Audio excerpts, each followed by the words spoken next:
Bueno, está aquí Juan Monteverde, acabamos de prender las cámaras, pueden ir a nuestro canal de YouTube, Somos Radio, AM530 Somos Radio en YouTube, nos pueden ver.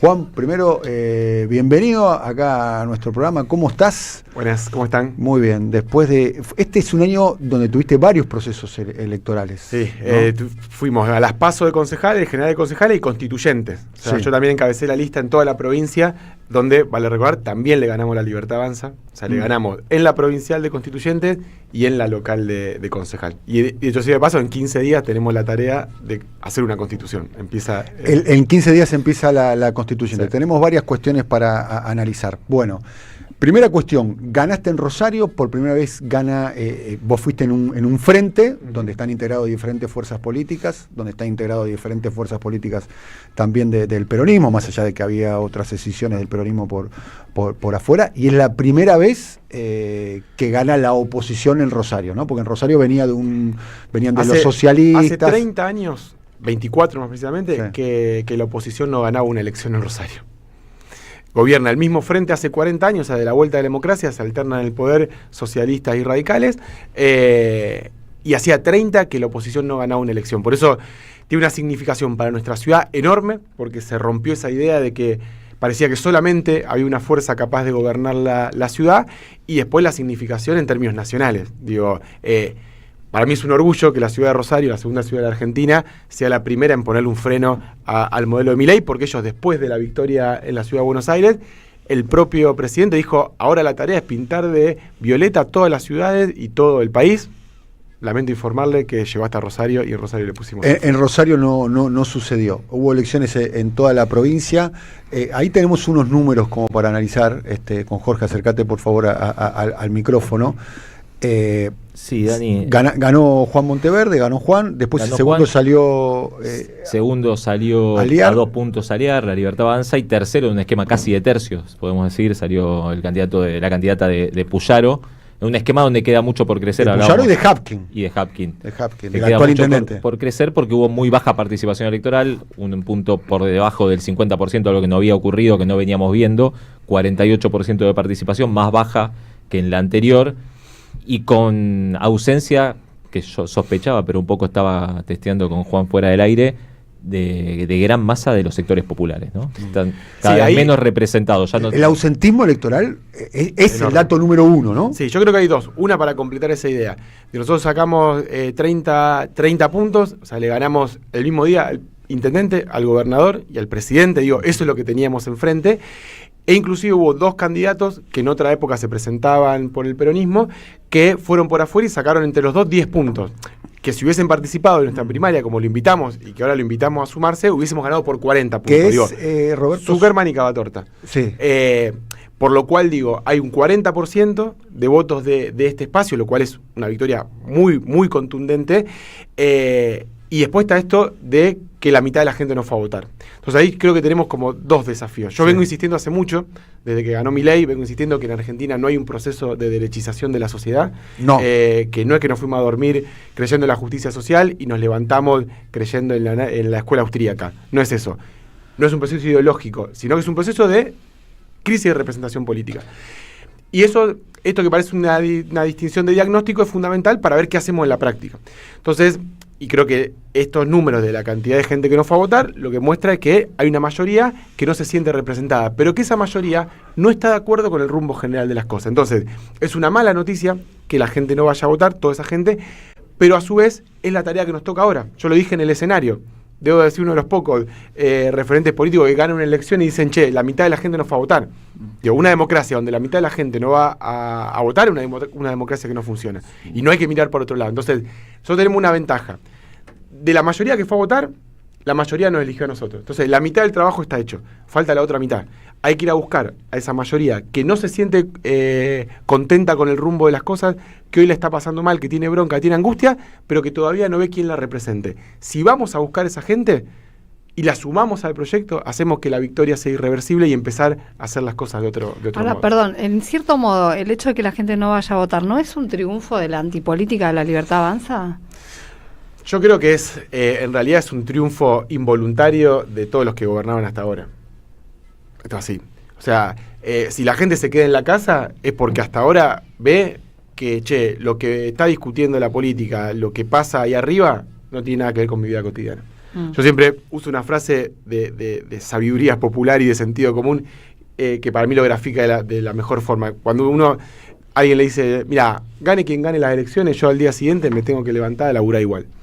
Esa frase para mí resume ese cable, ese hilo que se rompió entre la vida cotidiana de las mayorías y lo que discute la política en otra estratosfera. Hasta que no conectemos eso y que le podamos explicar a nuestra sociedad, decir, es verdad, todos los que vivimos nuestro trabajo nos tenemos que levantar a laburar igual. Ahora, tu salario no va a rendir lo mismo, las proyecciones de vida, bueno, pero ahí hay un trabajo de pedagogía política que hay que hacer y yo insisto, creo que es un fracaso de los que gobernaron hasta ahora, general de la política, pero también tienen más responsabilidad los que gobernaron hasta ahora de que la mitad de la gente diga, a mí la democracia no me interesa. Bien, en Rosario en particular entonces votó el 48% del padrón. Sí, y estamos hablando del Juan, número más bajo, pero me gustaría profundizar el tema y después vamos a hablar de otras cuestiones. Es cuando analizás geográficamente y nivel socioeconómico, vos decías que son los sectores populares lo que más algo desertaron. Parecido a lo que pasó en Cava, donde digamos que en la zona sur de la ciudad, votos, si querés, históricamente del peronismo, donde más habían dejado de ir a votar. Y además, un poco para apuntalar esto que decía Juan, si uno hace el repaso de los últimos años en Rosario, puede encontrar quizás los dos fracasos más importantes de los últimos tiempos. En 2017 fue a votar 73% de la gente. Un montón, pero ya en 2021, incluso saliendo de pandemia, fue a votar 65% de la gente y ahora votó 48%. O sea que algo está pasando que los gobiernos no conectan con el electorado, ¿no? Sí, a ver, es una tendencia... ¿Vos te sorprendió este dato? No, ¿vos lo venías percibiendo? A ver, mira, yo empecé a militar a los 20 años. Sí. Y militamos como movimiento social y después fundamos nuestro propio partido que es Ciudad Futura y después confluimos con el peronismo y con distintos sectores y la premisa fue siempre la misma. Hay una crisis de representación política, hay una mayoría que no le interesa la discusión pública y que si nosotros no vamos a construir ahí, no hay proyecto que sea sustentable. Y ahí hay un triunfo, yo creo, sí, del neoliberalismo. Digamos, decir, lo que dice Irina, ¿no? Acá no hay un proyecto colectivo. Digamos, más allá de que hubo gobiernos no neoliberales, el neoliberalismo permeó en todas las prácticas sociales. De hecho, si uno ve, la idea de ascenso social está asociada a privatizar cada vez más aspectos de nuestra vida. O sea, es poder tener los recursos para educación privada, salud privada, seguridad privada, el que más puede, barrio privado. Ese es el esquema que tenemos hoy. Y por ende se rompe la idea de lo común. Y la democracia es el primer lugar de lo común. Bueno, hay que ir a trabajar en eso. Por eso no me sorprende que la gente vote. De hecho, a mí me sorprende cómo la gente sigue votando. A mí me pasa eso. La otra vez cuando íbamos a votar con Karen, mi compañera, y con Luquitas en el cochecito, íbamos caminando y yo decía, todavía hay gente que se levanta un domingo a la mañana, pone una boleta en una urna creyendo que eso puede cambiar algo y yo lo veo por la positiva, es decir, todavía está esta gente. Bueno, mostremos... Eso está en crisis. Está en crisis, pero hay gente que todavía... Crisis. Entonces yo valoro a la gente que va, pero digo, es la mitad del trabajo. Falta la otra mitad y esa es la mitad que hay que ir a buscar. Y esa mitad es, si nosotros le ofrecemos una manera de canalizar la bronca, la angustia y la frustración, yo lo que discuto es que toda esa bronca no está per se o prima facie que tenga una salida de derecha. Eso es lo que voy. Por eso yo digo que no hay un proceso de derechización. Depende qué alternativa vos le puedas dar. En Rosario le estamos dando una alternativa que no tiene que ver con matarnos entre nosotros, sino con construir una sociedad más igualitaria. Se habla mucho de esa gente que no está yendo a votar. Es como que todos nosotros le ponemos palabras a esos actos, pero... ¿Están escuchando a esa gente? ¿Algunos están argumentando por qué no van a votar? ¿Es simplemente desidia o hay una decisión política, no voy a votar? Hay desafección. Es decir, a ver, si yo prendo el televisor, o sea, el día salió el número del INDEC, la mitad de los trabajadores en Argentina cobran menos de 600.000 pesos. Cualquier, de mi generación para abajo, es imposible pensar que uno se puede comprar una casa ni a 20 años. Nunca, o sea, imposible. Se salió del radar de cualquiera. Hoy tener un título universitario no te garantiza, digamos, tener un trabajo mejor. Esa es la situación en la que vive la grandes mayoría hoy. Ahora, esa gente prende el televisor y escucha las discusiones de la política. Escucha que hay alguien que le diga, mira, yo tengo este camino para ofrecerte para que vos puedas tener una casa con tu salario en peso y puedas comprar una propiedad en dólares. ¿Lo escucha? No lo escucha. ¿Alguien escucha que hablen de por qué tengo que perder 2 horas de mi vida para ir para trabajar y para volver?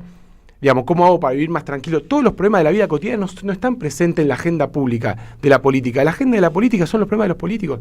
O los 3 o 4 temas, el dólar, esto, el otro, y no hay más nada. Entonces, es lógico que si la política no habla del pueblo, el pueblo le dé la espalda. Digo, tiene que ver con eso. Hay una frase de Perón que la vengo utilizando muy a menudo, que la enseñaron mis compañeros peronistas en esta última campaña. Perón decía, hay que hablar mucho de las ideas, y poco de las cosas y nada de las personas. Y vos prendés el televisor y la política hace lo contrario. Habla todo el tiempo de las personas, casi nada de las cosas y nada de las ideas. Bueno, es natural que la gente diga, no me interesa, me voy a comer un asado, me voy a jugar al fútbol ese domingo. Entonces, nosotros lo que tenemos que hacer, los que entendemos que la política y la democracia es la herramienta de los que tenemos, los que no tenemos otro poder, el único momento de la vida que nuestro voto vale 1, o sea, el voto de la persona más importante de la Argentina, Paolo Roca y del verdulero o de la maestra vale lo mismo. Bueno, hagamos valer ese momento. Y ahí está la victoria. Cuando nos convence, un voto no vale para nada. Bueno, esa es la tarea que tenemos y yo creo que la única manera de convencer a alguien son con ejemplos concretos, con proyectos andando que muestren que la sociedad se puede organizar de otro modo, y eso es lo que nos dedicamos nosotros de Ciudad Futura hace tanto tiempo, fundando escuelas en los barrios donde no hay escuelas, mostrando un proceso, una forma de producir alimentos diferentes. Digo, hay otro mundo y se puede construir, pero no tiene que ser solamente del discurso, del relato. Ejemplos, hechos concretos, materializaciones efectivas. Lo tenemos en línea a Raúl Rulo de la Torre. No sé si lo conoces a Rulito de la Torre, Juan. Por supuesto que sí. Muy bien, Rulo, ¿cómo estás?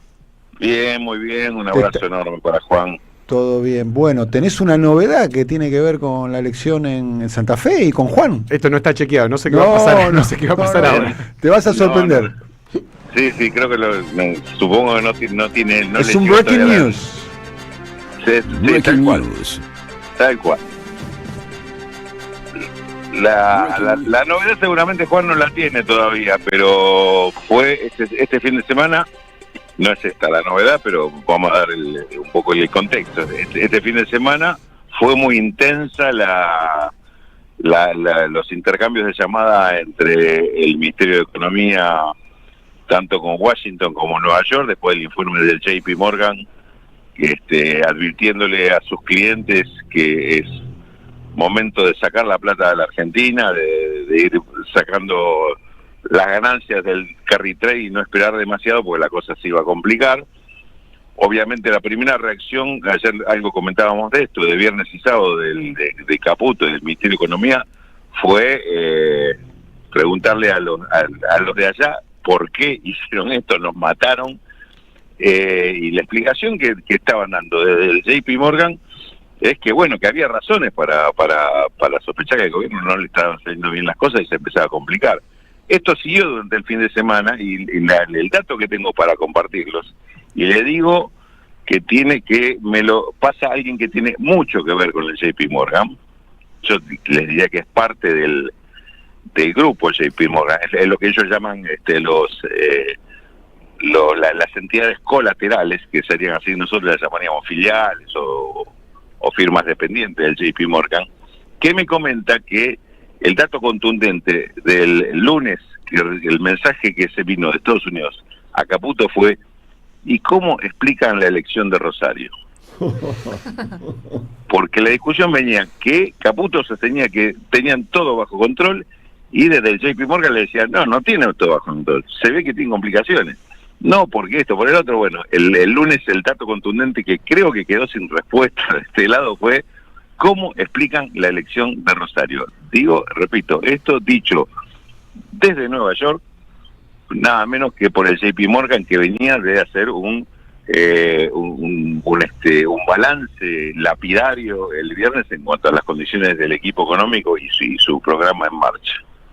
Gracias, Rulo, muy por interesante. Favor, se lo dejo. Mirá, un abrazo.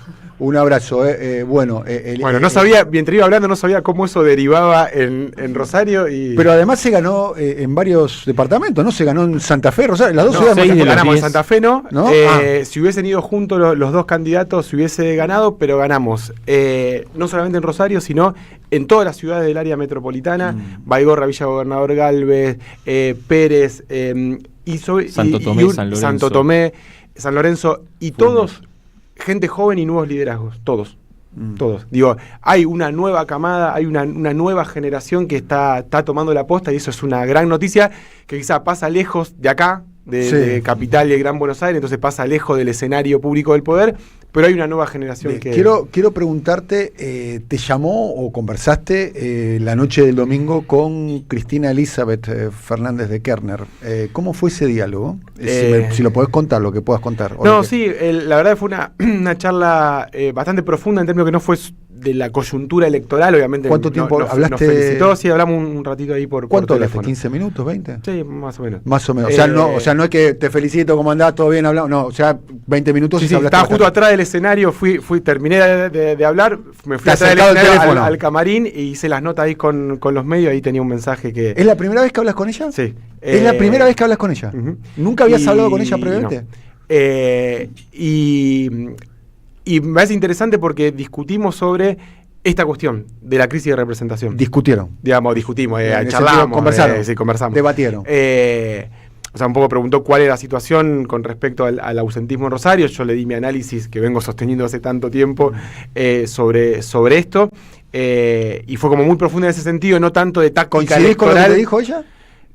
Sí, creo que hay una mirada común sobre eso, sobre esta cuestión de animarse a representar, que me parece que es el gran desafío, y cómo hacerlo. Bueno, y parte de las discusiones del futuro tienen que ver con cómo generamos esas plataformas de articulación política. Yo estoy convencido que no es momento de aferrarnos a identidades fijas o estancas. Yo creo que hoy no hay una persona, un partido, un conjunto de ideas que pueda expresar la diversidad que somos como sociedad. Es imposible. Las sociedades del siglo XXI no se pueden representar o expresar con las categorías y la forma del siglo XX. Entonces, así como no sirven las instituciones que hoy tenemos, tampoco son completos las instituciones políticas que tenemos. Entonces, yo creo que hay que hacer plataformas amplias y que la gente pueda elegir los liderazgos. Esto es importante. Más basistas. Y que pueda... cómo en esa heterogeneidad después tiene que haber liderazgo y conducciones.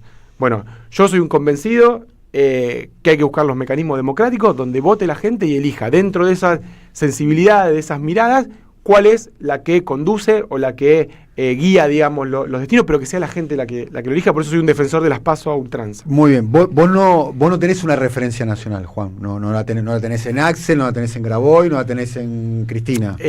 No, porque no vea que son compañeros valiosos que han hecho grandes aportes y que son parte de esto. Lo que yo creo que la nueva cultura política la tenemos que construir de abajo hacia arriba y de la periferia al centro. Digamos, que la única manera de pensar nuevos modelos es por afuera. Nuevas prácticas. Exactamente, nuevas prácticas, porque la Argentina es mucho más grande que este pedacito, la política es mucho más grande, digamos, que lo que hoy tenemos, y creo que también muchas veces demoran en surgir cosas nuevas, porque como que todos tienen una terminal política en la capital federal. Entonces, todos parece que somos fichas en el tablero de otros. Entonces, si uno es ficha en el tablero de otro... Vos no querés ser ficha del tablero de otro. Ni yo, ni tampoco quiero que los compañeros de la ciudad vecina mía, o en Catamarca, o en Córdoba, claro. Lo cual no quiere decir ser islas. Digamos, no. Somos parte de un país, de una nación, y hay que construir proyectos nacionales. Pero si nosotros somos ficha en el tablero de otro, nunca nuestras construcciones van a tener la libertad y la autonomía de poder construir lo que realmente queremos. Porque, ¿qué va a pasar? Che, no, ¿sabés qué? Esta lista de acá, que en Córdoba no sé qué, bajala, porque yo acá en la tercera sección, a mí me chupo muy... Perdón. Sí, no, pero entendimos. Igual decirlo. Porque si no... Sí. Estamos en este loop. Sí. Digo, tenemos que aprovechar la diversidad que somos, y hay en un montón de lugares de la Argentina militancias y experiencias que nos pueden ayudar a hacer su aporte. Ninguna es la única ni la definitiva, pero apostemos a la pluralidad y de abajo hacia arriba. Hay elecciones en octubre. Vos ya participaste de la constituyente, ahora participaste de la elección a concejal en Rosario, y ahora estarías, porque empieza a circular tu nombre como un candidato de síntesis. Mira, yo creo que lo importante es proteger lo que construimos, que es esta idea de unidad y renovación. Bien. Digo, ¿qué es? Unidad y renovación. Unidad para defender a nuestra gente. O sea, la unidad es condición sine qua non. Nosotros para defendernos lo que tenemos enfrente, digo, si el JP Morgan estaba viendo la elección de Rosario, bueno, tenemos que ser más. Tenemos que defender a los que peor les está pasando, tenemos que estar todos juntos. Ahora, unidad solo no alcanza. Renovación. No renovación solamente de caras o de nombres. Renovación de prácticas y políticas. de métodos también. Exactamente. ¿No? El método yo creo que... ¿Te puedo agregar algo, si me permitís? Programa. Bueno, cuando yo hablo de... Programa, escriban un programa y sí. ¿Para qué? A ver, algo tan simple. ¿Para qué queremos ganar? Sí. Ganar solo, ya lo probamos con el gobierno de Alberto. Ganar solo hay un no modelo sirve. ahí a tener en cuenta que es México. México hicieron un programa de abajo para arriba y el legado que le dejó Andrés Manuel a Claudia Sheinbaum no es el legado de lo que hizo, sino el legado de lo que hay que hacer. Y le dejó los 10 puntos de hacia dónde tenía que ir. Bueno, es que hablemos mucho de las ideas, poco de las cosas y nada de las personas. Está muy bien. Juan Monteverde ha pasado por el programa, te agradecemos mucho. Bueno, un saludo muy grande también a Karen, a Luca. Me imagino que Luca, la llegada de Luca te habrá dado una energía extra, ¿no? La verdad que sí, para todo este ánimo que hay que coso, yo decía, digo, cada día que nos levantamos y lo vemos a Luquita sonreír ahí en la cuna, la verdad que nos da... ¿Cómo llevas la paternidad? Muy bien, ¿sí? Porque además es un genio, o sea, nos acompaña a todos lados, ya tiene 8 meses, ya tiene 2 campañas, una provincial, una local. No, le fue bien a 2. Bueno, y ayer, el domingo en el búnker, estábamos ahí, lo miré y le dije, mi primera enseñanza como padre fue decirle, Luquita, esto no pasa siempre, claro. No te acostumbres a las victorias, son más las derrotas que las victorias, claro. Te enseñan mucho más las derrotas, así que tiene 8 meses.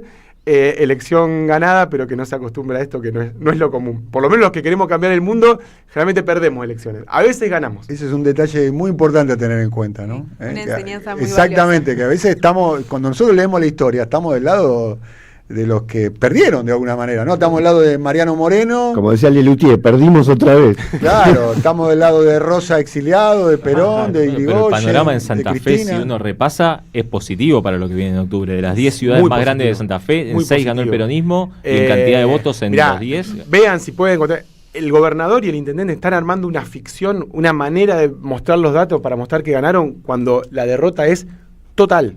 Un gobierno como el de Puyaro, que tiene solo 2 años, perdió la mitad de los votos, perdió en la mayoría de las grandes ciudades. Si hacemos una buena estrategia, se puede ganar octubre, se pueden ganar las principales ciudades en el 27 y, ¿por qué no?, recuperar la provincia de Santa Fe. Nos estamos yendo. Gracias, Juan. Gracias, chicos. Nos volvemos a ver el día de mañana. Ya llega Feli Bonavita con su show radial. Hasta mañana. Bye, bye. Me gusta la gente que cuando saluda